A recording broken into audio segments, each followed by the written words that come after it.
السلام عليكم ورحمة الله وبركاته. الحمد لله. যাবতীয় প্রশংসা কেবলই মহান আল্লাহর জন্য, যিনি সকল কিছুর অধিপতি, পূত পবিত্র এবং সকল শান্তির উৎস। তিনি মুসলমানদের উপর তার পবিত্র ঘরের হজ পালনকে ফরজ করেছেন এবং এটিকে ইসলাম ধর্মের অন্যতম মূল স্তম্ভ হিসেবে নির্ধারণ করেছেন। আমি সাক্ষ্য দিচ্ছি যে এক আল্লাহ ছাড়া ইবাদতের যোগ্য আর কোনো উপাস্য নেই। তিনি সর্বময় ক্ষমতার অধিকারী এবং সব বিষয়ে সর্বজ্ঞানী। আমি আরও সাক্ষ্য দিচ্ছি যে আমাদের নবী ও নেতা হযরত মুহাম্মদ সাল্লাল্লাহু আলাইহি ওয়াসাল্লাম তার প্রেরিত বান্দা ও রাসূল এবং সমগ্র সৃষ্টির মধ্যে সর্বশ্রেষ্ঠ। নবীজি, তার পরিবার পরিজন, সাহাবায়ে কেরাম এবং তার আদর্শের সকল অনুসারীর উপর আল্লাহর সর্বোত্তম রহমত ও পরিপূর্ণ শান্তি বর্ষিত হোক। হে মানব মণ্ডলী, আপনারা আল্লাহকে ভয় করুন, কারণ আল্লাহর ভয় বা তাকওয়ার মাধ্যমেই আখিরাতে মানুষের মুক্তি নিহিত।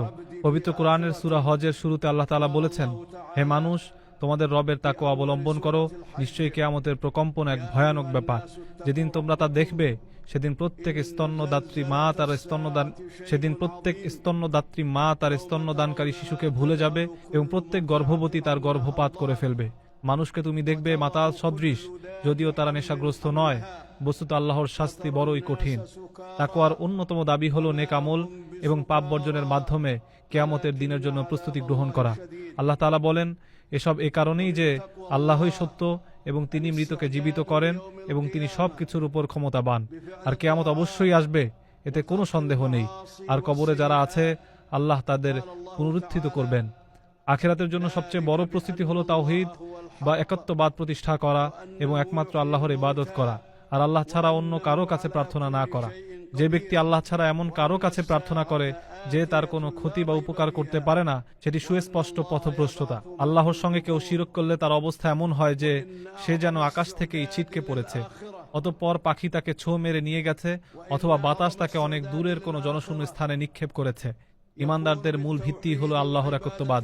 আল্লাহ বলেন, তোমাদের ইলাহ তো এক ইলাহ, সুতরাং তার কাছেই আত্মসমর্পণ করো এবং সুসংবাদ দাও বিনীতদের, যাদের অন্তর আল্লাহর স্মরণে কেঁপে ওঠে, যারা বিপদে ধৈর্য ধারণ করে, নামাজ কায়েম করে এবং আল্লাহর দেয়া রিজিক থেকে ব্যয় করে, এরাই সেই বিনীত দল।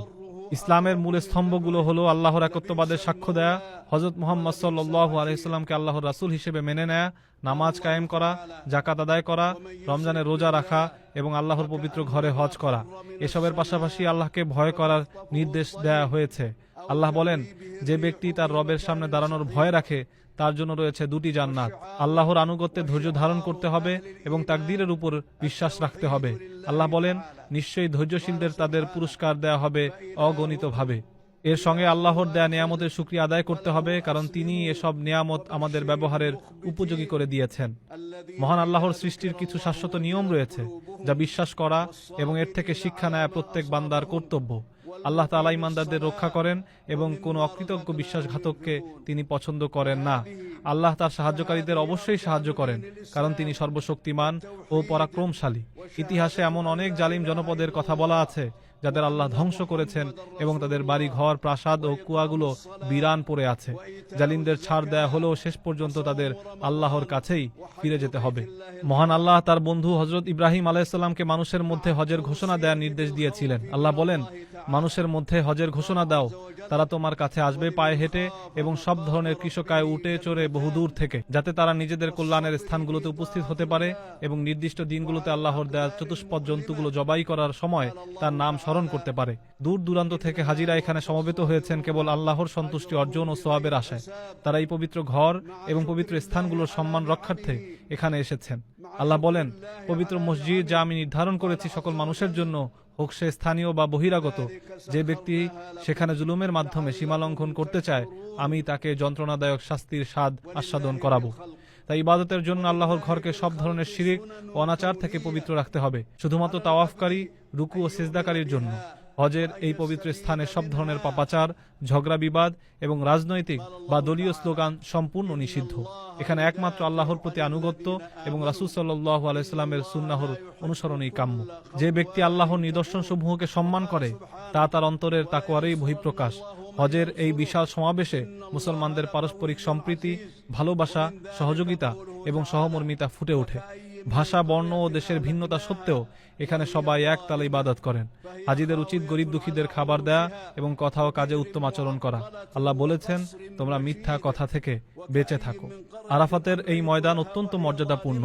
এখানেই আল্লাহ তাআলা তার ফেরেশতাদের সামনে আপনাদের নিয়ে গর্ব করেন। এই দিনেই আল্লাহ নাজিল করেছিলেন, আজ আমি তোমাদের জন্য তোমাদের দিনকে পূর্ণাঙ্গ করে দিলাম, তোমাদের উপর আমার নেয়ামত সম্পূর্ণ করলাম এবং ইসলামকে তোমাদের দিন হিসেবে মনোনীত করলাম। তাই আপনারা নবী সাল্লাল্লাহু আলাইহি ওয়াসাল্লামের আদর্শ অনুসরণ করুন। তিনি জোহর ও আসরের নামাজ একত্রে কসর করে আদায় করেছিলেন। এরপর সূর্যাস্ত পর্যন্ত আল্লাহর জিকিরে মগ্ন ছিলেন। সূর্য ডোবার পর তিনি মুজদালিফায় গিয়েছিলেন এবং সেখানে আল্লাহর জিকির করেছেন। এরপর ঈদের দিন মিনায় গিয়ে জামরায় পাথর নিক্ষেপ করেছেন, কুরবানি করেছেন এবং মাথা মুন্ডন করে তাওয়াফ করেছেন।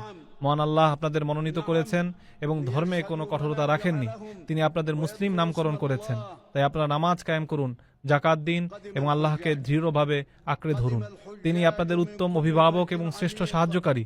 আল্লাহর কাছে বেশি বেশি দোয়া করুন, বিশেষ করে হজের এই স্থানগুলোতে, কারণ এখানে দোয়া কবুলের সম্ভাবনা অনেক বেশি। আরাফাতের দিনের দোয়া সবচেয়ে উত্তম।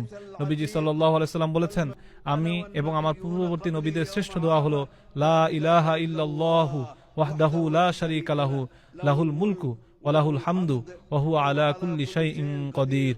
হে আল্লাহ, আপনি হাজীদের দোয়া ও ইবাদত কবুল করুন, তাদের কাজগুলো সহজ করে দিন, পাপ ক্ষমা করুন এবং তাদের নিরাপদে ও সফলতার সঙ্গে নিজ দেশে ফিরে যাওয়ার তৌফিক দিন। হে আল্লাহ, আপনি মুসলমানদের অবস্থাকে উন্নত করুন এবং তাদের সত্যের উপর ঐক্যবদ্ধ করুন।